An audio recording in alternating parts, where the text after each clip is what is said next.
I'm who you want me to be, so I'm lying my way from you.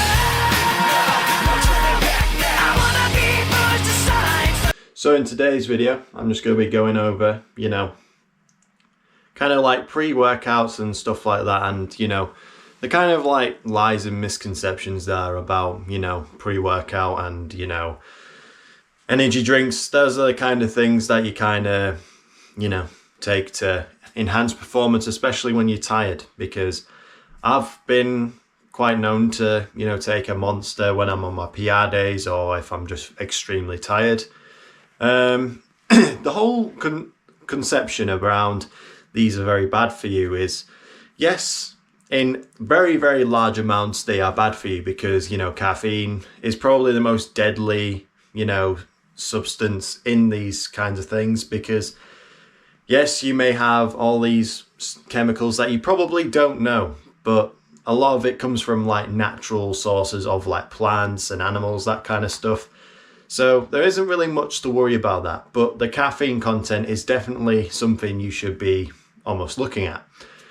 Now, the daily recommendation would probably be, well, at least I've seen, is like 400 milligram, which you're probably thinking that's quite a lot, which it kind of is, because if I'm not mistaken, 2 Monsters of like White Monster, let's say, my primary choice for like pre-workout and stuff, is 2 of those is 320. So that's more than 2 cans worth. Now, granted, I don't go over 2 cans or over 1. I just take 1 and then I'm fine, And it's just to enhance performance. I'm not abusing it at all, because I do find when people tend to abuse pre-workout a lot, they're more drowsy throughout the day, because they have that codependency on that very thing, which is why many of my workouts, if you were to look through most of them, I am pretty much no stim at all. Because when you take so much stimulant of like caffeine and stuff like that, you get used to it over the, uses of it. Now, you can use coffee, I suppose, but a lot of people do use coffee in a way to, wake themselves up. But really, to wake yourself up generally is to eat and drink, because, that's your energy systems. Caffeine's not really a necessity. And hence why I kind of like preach a balanced diet as well, because of course you need your proteins, 200 for me, per day. And essentially with carbs, somewhere around, like 200 to 300 milligrams of carbs, will do just right for me. Oh, not milligrams, grams of carbs. But essentially, the carbs and, the fats that you eat, they generate energy for your body to move. And if you don't use them, you get fat. But when it comes to workouts, generally I would take, I wouldn't take anything, but, I eat a banana before. I eat something very like, kind of sugary, but, not like extremely. Because, yeah, again, too much sugar can, affect your, energy levels, because sugar is very easily digested and it can, just go zoom. It's like certain fuels, they burn faster than others. So like, I believe petroleum burns way faster than jet fuel, hence why jet fuel lasts a lot longer, because it's less flammable, which is kind of the same with your body. So having like little bits of, bananas and, apples and all that can boost a bit of performance, I guess. But, that's just for like mainly your, days that you're just training. You're not really going for anything at that point.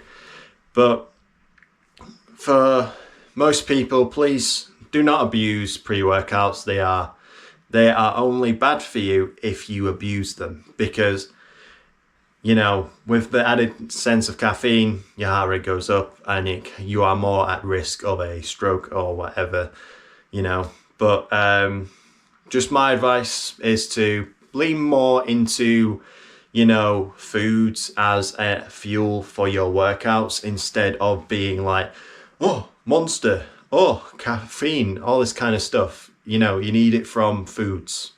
And before you say, I'm cutting, you know, you can have carbs while you're cutting, because if your carbs are used up, they don't go into your body. So just a little bit of advice, you know, because of course I take caffeine, but I do not abuse it, just purely because I like sleep a lot. And, you know, I also like feeling, you know, I'm alive and not trying to just be like the Walking Dead all day. So, but that's just my general advice for anyone who, you know, is kind of wondering what pre-workouts to take.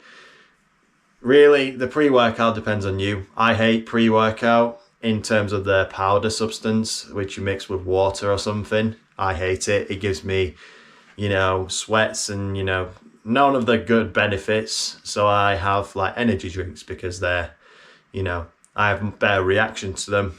But with most of my workouts, I just eat a banana before. And yeah, then I'm golden pretty much. But anyway, we'll be getting straight into today's video, where I think I'm doing the first bit of week 2, because I'm currently on my last bit of week 2. So yeah, so week 2, building up to these 1 rep maxes, and yeah, stick around for those, you know, max lifts and stuff like that, because we're going for that 1 rep max. But anyway, we'll get straight into the gym. So starting off with squats. Now I don't need any stimulants for this week in particular. It's only week 2, so it's fairly moderate. So like RPE 7 or, you know, somewhere around that range. You know, 225 felt pretty good. I tried 185 again, just trying to, you know, get used to that by being more active with that weight, and that's kind of what I'm gonna go for with this block. Be more active with you know, this sort of weight in my squat now, because I want to be able to do 200 for like 5 reps, and it be like this, you know, be kind of like semi easy, semi, you know, hard. You know, I want it to feel like that, because I'm wanting to reach for 245, which you know, that's like 45 kilos above you know, my potential max. So I'm kind of like wanting to push it a bit more on my back downs. But anyway, with bench press 130, yeah, again, very easy. Got my equipment on, just purely because I'll need my equipment on when I'm doing 150. But essentially the belt protects my back from hyperextending, which in the past has you know, prevented me from doing deadlifts, because, you know, I've managed to overstrain my back and, you know, screws me up. I mean, if you go all the way back to when I benched 145, you can see my arse lift is quite bad, as well as, you know, my posture. But with the belt on, it fixes that posture up, and, you know, I'm able to bench you know, without thinking about posture really, because, you know, the belt already, you know, puts you in that place. It's kind of like a corset, if you want to put it that way. But 150, I think it's 115. Yeah, 115 felt a bit hard, but yeah, again, I'm not kind of like used to that weight just yet. But anyway, incline press, doing 100 kilos. You know, pretty standard stuff.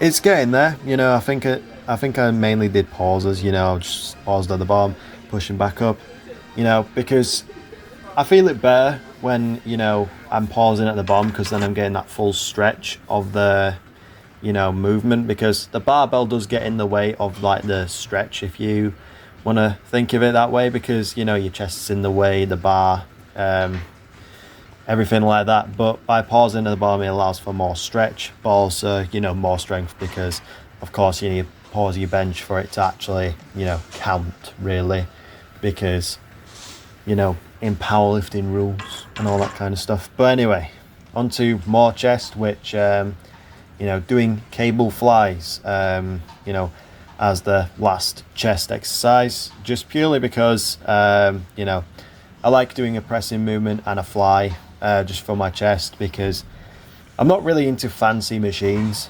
primarily because I prefer free weights.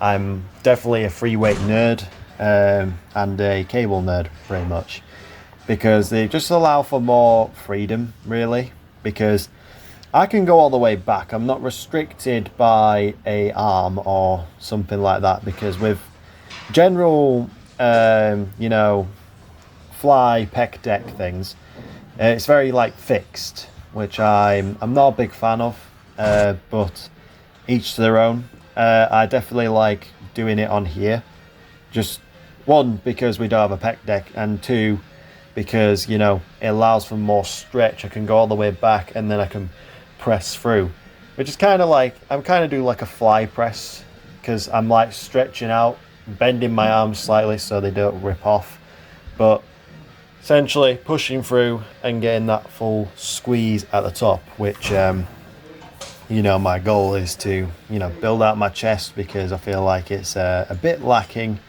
But you know, I think with certain muscles it just takes a lot of time, especially for someone like me who, you know, it took a while for, you know, the muscle to build and stuff like that, and become like thicker and, you know, bigger, because I've had stagnations, I've had, you know, ups and downs throughout, you know, going to the gym, and I feel like my chest is on the way to, you know, progressing, which I don't think it's progressed in a while, if I'm being honest. So definitely more due to my, you know, focus on more pressing movements, like you know, incline press, and adding it with a cable fly, which I do a drop set here, and just to finish it off.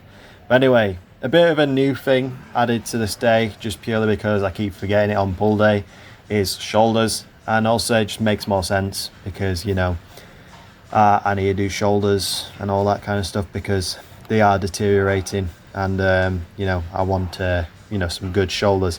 Now I did do 3 sets, but you know, GoPro, it corrupts files and all that kind of stuff. So, but I definitely say in the Gymshark you know, sweater that I have on, I'm not sponsored, by the way, so please do not buy from Gymshark until they sponsor me or something, but I'm pretty sure they won't, because I've chat shit about their company quite a lot. Because oddly enough, this particular sweatshirt has lasted quite a while in comparison to a lot of the stuff that I've got from them. Like a pair of shorts I got like a bit ago, they have holes in, and then I had like a shirt from Gymshark that just like ripped instantly. This was in the gym, by the way, so I was glad I actually had a hoodie, so I could just, like, you know, go into the changing rooms and just change it out, because honestly, those seamless shirts were as paper thin as they look. So I was very annoyed that, you know, spending what, £30 for something to rip after 5 uses was kind of shit. So, but this hoodie's kind of survived. But anyway, doing some tricep extension, more or less what I like to call the weighted Sue. If you do not know the reference, that is a Ronaldo reference. Now, I'm not a football person, but you know, when it was whole thing of going Sue, you know, I always used to do it because, you know, it just was a bit of fun. But yeah, the weighted Sue extension tricep thing, I definitely did like it. You know, it kind of takes away the, you know, time of doing tricep extensions just on one cable, so it just takes up that.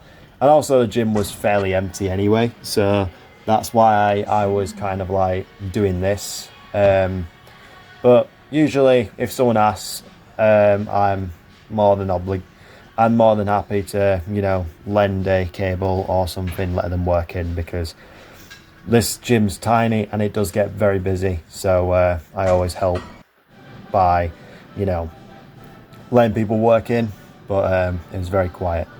But anyway, tricep push downs just to finish off the workout. The hoodie definitely makes me look a lot bigger than I actually am. So yeah.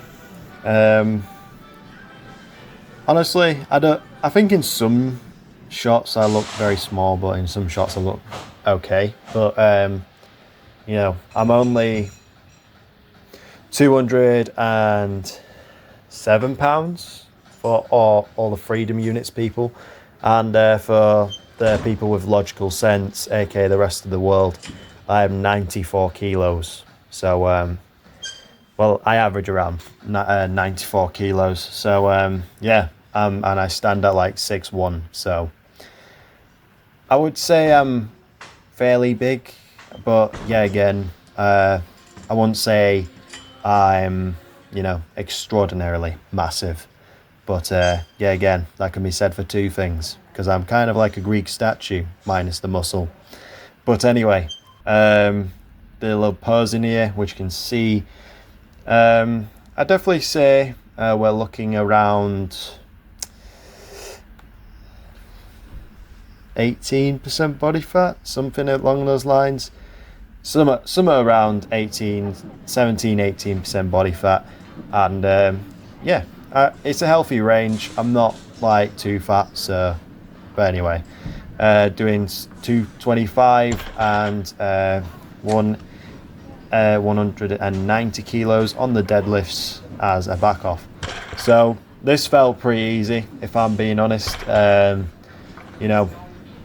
Although usually when I go insanely hard on deadlifts, I usually get red eyes, which did happen this day. So that's at least a positive, which kind of like indicates it wasn't like incredibly hard. So yeah, we're making slight incremental increases to the the 5 reps portion of my workouts and stuff, because of course I want to be able to rep 200 and stuff, which I haven't managed to do yet, which I think the most I've done with 200 is 4.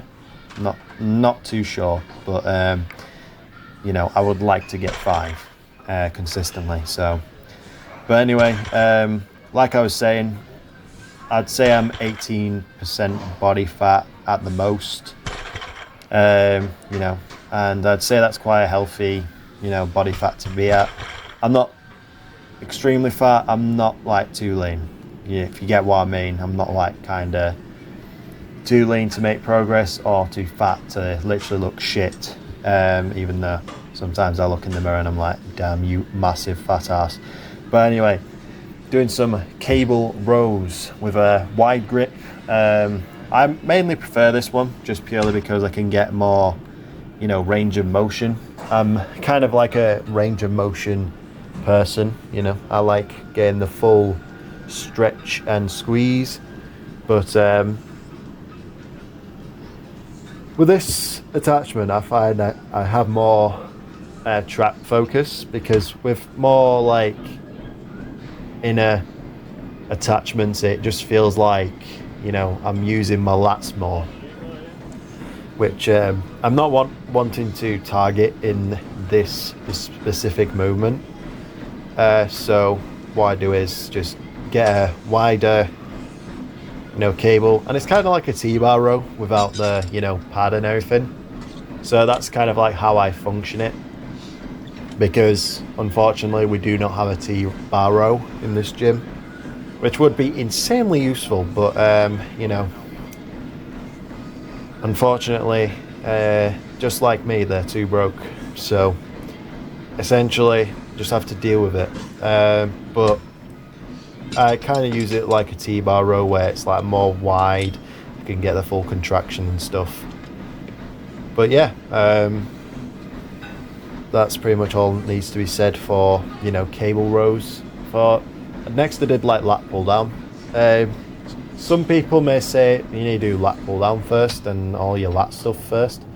But when it comes to my lats in general, I'm not really, I am bothered, but you know, I do find that my lats are kind of there. They're not the most prominent thing, but yeah, again, always focusing on the stretch of the top, which you can see here, and you know, pulling down, keeping all the tension through the movement, and doing the same as I do pretty much every time I do like a movement where I do like a drops at the end, just purely to make sure I have finished that movement.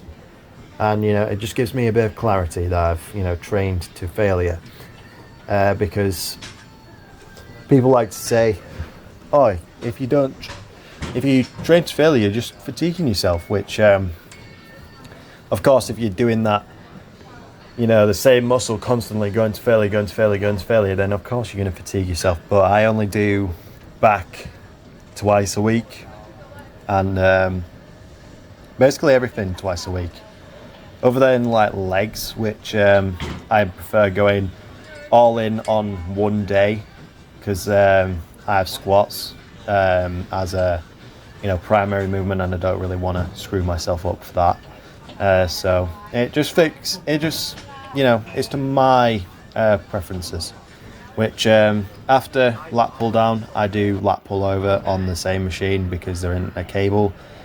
And for anyone judging me, this is just, you know, assert dominance thing. It's kind of like pissing on a tree that those wild animals do. So, you know, I'm asserting my dominance in this gym as the most stupid person in this gym. But, yeah, similar to the lat pull down, lat pull over does your lats, but more of your like upper lats. So like the bit that comes out of the side. You know, the more aesthetic looking parts of the, you know, muscle and everything, which I would definitely recommend doing a pullover variation to and a lat pull down variation. So you have many machines for that. You have the pullover, which I'm not a big fan of, purely because one, I can't really get a contraction, and two, I don't know who made it, but they have the longest arms ever. I don't really understand how to use it, but it's not my favourite, and also we don't have one here. So, but anyway, onto biceps next, which fortunately found a double cable before I even found the preacher curl, because the preacher curl was taken up for so long. So I was like, screw it, I'm just gonna do you know, some cable curls, which you know, I tried moving my camera literally out of the way of everybody, because I don't like this particular cable. I like the one on the other side, just purely because I'm out of people's way and stuff like that. But when it comes to, you know, filming, generally I cut out where people are, really. If they're, you know, close to the camera and stuff, I just cut them out, because one, I'm not too bothered, and two, you know, I have respect for other people, because, you know, they respect me and it's a public space, so I try my best. But yeah, it's a bit of a wide angle, but yeah, again, there's nothing I can really do, you know, unless, because my camera would be in the way of people. So yeah, I just dealt with it that way, which I think many have seen. I think if you have seen, you know, me talk about camera positions, because a woman had a person go through her camera, which if someone goes through my camera shot, I'm not too bothered, unless it's like a PR. But when it comes to my compounds, I put it in a place where I know people can literally walk around. I mean, on most squat squat and deadlift, I'm literally on a, you know, platform, so it's not in people's way. But in like a bench press, I have it at the side where people can literally walk around it, because, you know, a lot of people are a lot more awkward around cameras. But anyway, doing a kind of cable curl variation where I'm curling from the front. It's kind of to replicate, you know, a preach curl, but a shit attempt on doing it, because usually this would be like the preach curl bit, but essentially here I'm just trying to target, you know, my long head, because, you know, doing cable curls, you know, the first bit of cable curls was mainly to target the short head, because, you know, I'm curling more outwards, but this one was more to, you know, the long head, which is why I'm like angling it the way I am, because, you know, I just found it way better than just doing it double-handed, because most double-handed curls, you have your dominant arm doing most of the work anyway, and plus I have a imbalance of muscles, so it's best if I just do it one at a time. So, but anyway, after this I did, like, you know, basically wrist curls and reverse curls for my forearms. So wrist curls, curling in and, you know, squeezing the big bit of the forearm and then letting it go to like my fingers, and then doing it basically over again. Reverse curl, basically having my hands over the bar and curling upwards, using my brachialis to mainly move the, you know, the bar and everything. And yeah, that's all I do for forearms, just purely because they're the only things that I actually, you know, feel and, you know, have gotten a bit of results from. But yeah, that's pretty much it for today's video. There's not much posing at the end because the files got corrupted and all that kind of stuff. But anyway, that's all from me today. Have a great day, you know, like and subscribe, and I'll see you in the next one. Goodbye.